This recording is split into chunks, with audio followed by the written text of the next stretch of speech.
एक समय था जब नीतीश कुमार को लेकर ये कहा जाता था कि ये तो सुशासन बाबू हैं और अपराध और राजनीति के गठजोड़ से ये खुद को अलग करते हैं। लेकिन आज वही नीतीश की पार्टी जनता दल यूनाइटेड जो इस बात को लेकर चर्चा में है कि उनका एक विधायक जेल की सलाखों के पीछे है। लगातार बेल की अपील दर्ज की जा रही है, लेकिन कोर्ट उनकी अपील को खारिज कर रहा है, उनको बड़े झटके दे रहा है। ऐसे में नीतीश की पार्टी इस मामले पर चुप्पी क्यों साधे हुए है?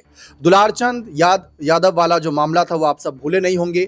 बीच चुनाव में जो हत्या की घटना सामने आई थी उसने पूरे बिहार को, पूरे देश को हिलाकर रख दिया था। सवाल उठ रहे थे कि आखिर प्रशासन कर क्या रहा है।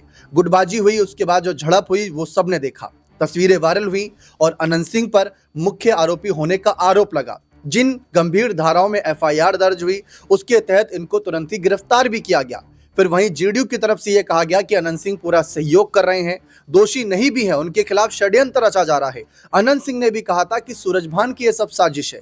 खैर, वो सारी बात पुरानी हो गई कि साजिश किसकी थी। अब ये फैसला कोर्ट करेगी कि कौन गलत है कौन सही। लेकिन अब गौर करने वाली बात यह है कि अनंत सिंह इस बार 2025 का चुनाव जेडीयू के सिंबल से लड़े, नीतीश की पार्टी से लड़े। लल्लन सिंह ने खुद यहां पर अनंत सिंह के लिए समर्थन मांगा था। इनकी पत्नी नीलम देवी और इनके बेटे राजनीति में सक्रिय होकर पूरा परिवार इनके लिए समर्थन मांगा, जिसका असर ये हुआ कि बाहुबली सूरजभान की पत्नी वीणा देवी को करीब 28,000 प्लस वोटों से इन्होंने हरा दिया था। जीत तो लिया, यहाँ पर जीत हासिल हुई, लेकिन अब जो जनता के लिए कामकाज करने हैं, क्या वो जेल की सलाखों के पीछे से पूरे हो पाएंगे? हाल ही में आपने सुना होगा लोकसभा सत्र के दौरान कुछ फैसले लाने की बात कही जा रही थी कि अगर कोई नेता, कोई मंत्री, कोई मुख्यमंत्री इतने दिन तक जेल में रहता है तो उसका तुरंत इस्तीफा करा दो, क्योंकि जनता इतने दिन तक कैसे यहां पर सरवाइव करेगी। जनता को अपने फैसले भी तो भाई अपने विधायक को सुनाने हैं, कामकाज कैसे होगा। तो इस बारे में खूब चर्चा, खूब बहस हो रही थी और मजे की बात यह है कि एनडीए दल इस पर ज्यादा जोर दे रहा था। अब वही बात यहां पर क्या लागू नहीं होती? क्या नीतीश की पार्टी इसी तरीके से चुप रहेगी? अनंत सिंह दोषी है या नहीं, इस बात का फैसला हम नहीं कर रहे, कोर्ट करेगा। लेकिन उनकी बेल अर्जी लगातार खारिज हो रही है। देखा जाए तो नतीजे 1 महीने पहले आ चुके हैं विधानसभा के। अभी तक अनंत सिंह ने विधायक के रूप में शपथ भी नहीं ली है। तो ये गौर करने वाली बात है कि एक नियम कहता है कि अगर 6 महीने तक शपथ नहीं ले पाए राज्यपाल, अगर या फिर कोई जाता है इनकी शपथ दिलाता है, तो बात की बात है जेल की सलाखों के पीछे, वरना इनकी विधायकी रद्द करने की नौबत आ जाएगी। लेकिन गौर करने वाली बात है कि इस मामले पर सुशासन बाबू क्यों चुप हैं। इसी मुद्दे पर चर्चा करेंगे खास सहयोगी अमन सर से। सर, अभी हाल ही में कोर्ट का फैसला आया, इनकी बेल अर्जी फिर से खारिज कर दी गई। नीतीश की पार्टी इस पर क्यों चुप है? भले उन्होंने कहा था कि साजिश हुई है, ठीक है, जो भी है, लेकिन अब जनता को तो उनका विधायक चाहिए, जनता को तो नेता चाहिए कि कुर्सी पर बैठा हो, हमारी कोई मुसीबत है, हमारी कोई दिक्कत है तो हम उन्हें बताएं और काम हो।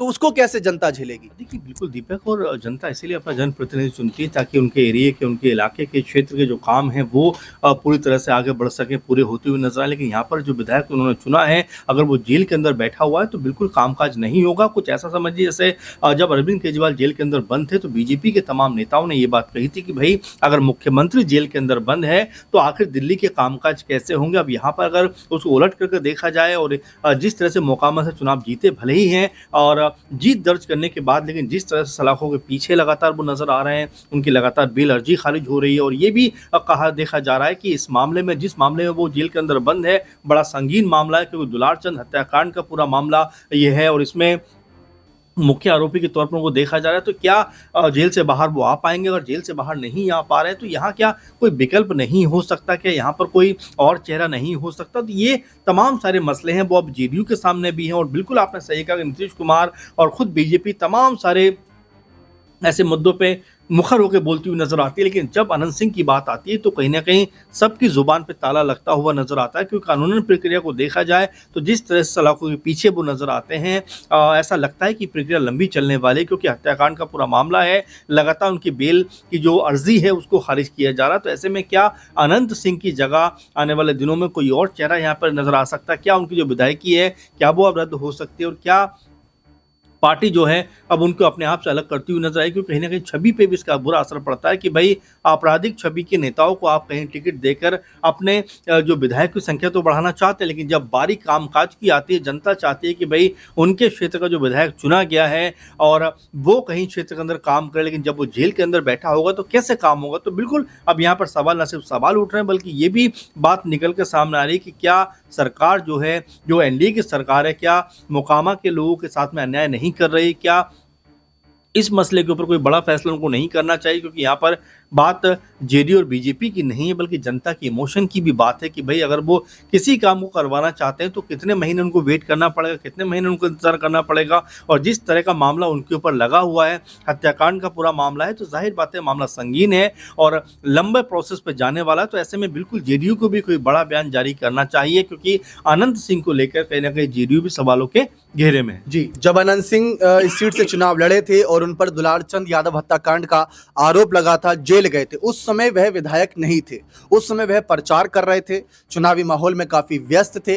और आप सबको याद होगा, बताया तो यही गया था कि सामने से वह आ रहे थे, दुलार चंद का काफिला आ रहा था, तो झड़प हुई और इस बीच बताया गया कि गोली लगी पैर में। उसके बाद उनके ऊपर भारी वाहन गुजरा, तो भारी चोट लगने की वजह से दुलार चंद की जान गई। पोस्टमार्टम रिपोर्ट में सारी जानकारी आई। सीआईडी भी इस मामले में इन्वॉल्व है, बिहार पुलिस भी इन्वॉल्व है इस मामले में, लेकिन अभी तक जांच में क्या हो रहा है क्या नहीं, किसी को कानो कान खबर नहीं। और दूसरी तरफ दुलार चंद के पोते ने साफ कहा था कि उन्होंने अनंत सिंह को गोली चलाते देखा था और जब मेरे दादाजी ने कहा तो मैं वहां से भाग गया। अब आप सोचिए, उनका पोता ही यही आरोप लगा रहा था, तो कितने गंभीर आरोप हैं। इसके बाद लल्लन सिंह और बाकी एनडीए के नेता आते हैं और वो कहते हैं इसमें साजिश की बू आ रही है। सोचिए, जो सत्ताधारी पार्टी है, जो केंद्र में है, राज्य में है, उनके खिलाफ साजिश रची जा रही है।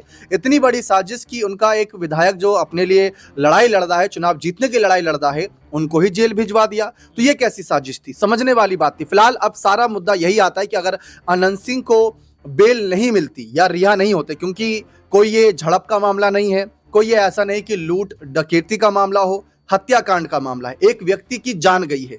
तो ऐसे में मामला बहुत गंभीर है, बहुत संगीन है, आरोप जो भी लगे। ऐसे समय में अब अगला कदम क्या होगा?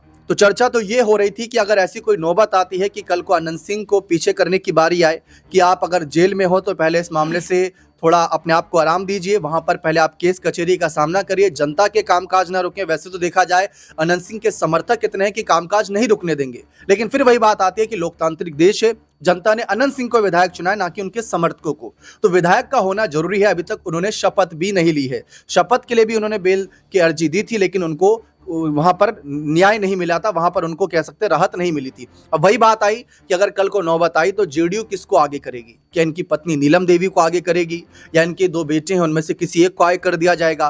तो अनंत सिंह से भी जब इस बारे में पहले सवाल किया जाता था कि आपका राजनीतिक उत्तराधिकारी कौन है, क्योंकि मोकामा सीट एक ऐसी बन गई जो पारिवारिक सीट नजर आ रही है। पहले अनंत सिंह लड़ते थे तो वो जीते, फिर उनकी पत्नी लड़ी, चाहे आरजेडी के सिंबल पर लड़ी, फिर वो जीत गई, तो पारिवारिक सीट नजर आ रही है। तो उत्तराधिकारी का सवाल आया तो अनंत सिंह ने कहा था कि अभी कैसे बता दूं, जो आगे आना चाहेगा आ जाएगा। लेकिन अपनी पत्नी नीलम देवी के जब विधायक बनने के बाद उनके कामकाज के बारे में पूछा तो उन्होंने कहा कि वो ज्यादातर समय दिल्ली में रहती थी, बिहार में कम, मोकामा में कम रहती थी, उनको समर्थकों के बीच रहना चाहिए था। तो इसी बात के बीच चर्चा शुरू हो गई कि क्या अब अनंत सिंह के बेटे राजनीति में आएंगे? तो सर क्या लगता है कि अगर बारी आएगी किसी एक ऐसे चेहरे को आगे करने की जो अनंत सिंह का रिप्लेसमेंट हो, मान लीजिए इस मामले में इनको राहत मिल जाएगी, कल को छूट जाएंगे, लेकिन मोकामा सीट को अगर एक गढ़ की तरह जेडीयू देखेगी तो एक विकल्प पर भी जाएगी, तो कौन वो विकल्प हो सकता है? देखिए, बिल्कुल जिस तरह उनकी पत्नी का जिक्र आपने किया, जाहिर बात है उनकी पत्नी का नाम बिल्कुल इसमें आगे निकल कर सामने आएगा। लेकिन सबसे बड़ी बात कि क्या उनके बेटे राजनीति में आना चाहेंगे, और आखिर क्यों नहीं आना चाहेंगे, ये भी सवाल बन जाता है। क्योंकि इतनी बड़ी विरासत अगर आप देखें राजनीति की अनंत सिंह के साथ जुड़ी हुई है,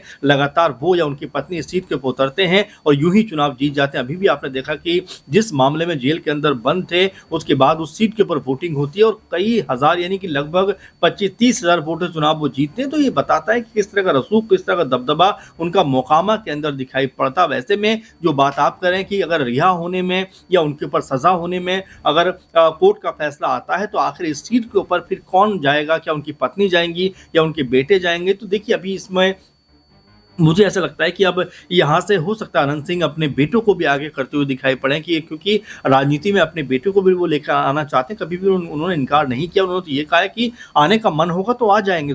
तो बिल्कुल हो सकता है ये मौका कि अगर उनके पिता को मान लीजिए इस पूरे मामले में सजा होती है, उनकी विधायकी अगर ख़त्म हो जाती है, तो मुझे ऐसा लगता है कि उनके बेटों को जेडीयू ज़रूर आगे करना चाहिए। क्योंकि जो दबदबा अनंत सिंह का मोकामा के अंदर नजर आता है, खासकर अगर 4-5 चुनाव देखें बीते आप, किसी और को जीतने का मौका ही नहीं मिलता है। वोट उनके पास आ जाते हैं, भले जेल के बाहर हो, जेल के अंदर, उससे फर्क नहीं पड़ता, चुनाव वही जीतते हुए नजर आते हैं। तो यहां पर ये मान सकते हैं कि भाई मोकामा के अंदर अनंत सिंह का अच्छा खासा दबदबा है। उनके बेटे अगर चुनाव में उतरते हैं या पत्नी चुनाव में आती है तो उनको जीत दर्ज करने से कोई रोकने वाला फिलहाल तो दिखाई नहीं पड़ता है। जी, बिल्कुल इस पर लेकिन ललन और नीतीश बाबू को फैसला लेना होगा, सही समय पर लेना होगा, इससे पहले ज़्यादा किरकिरी हो, क्योंकि कोर्ट का फैसला है, उसमें कुछ गलत फैसला उनके खिलाफ फैसला हो वो तो बात की बात है, लेकिन अगर गलत फैसला आता है तो विपक्ष को एक तरीके से मौका मिल जाएगा यहाँ पर जो सत्ताधारी पार्टी है उसको घेरने का, और बीजेपी भी ये नहीं चाहेगी कि ऐसा कुछ हो।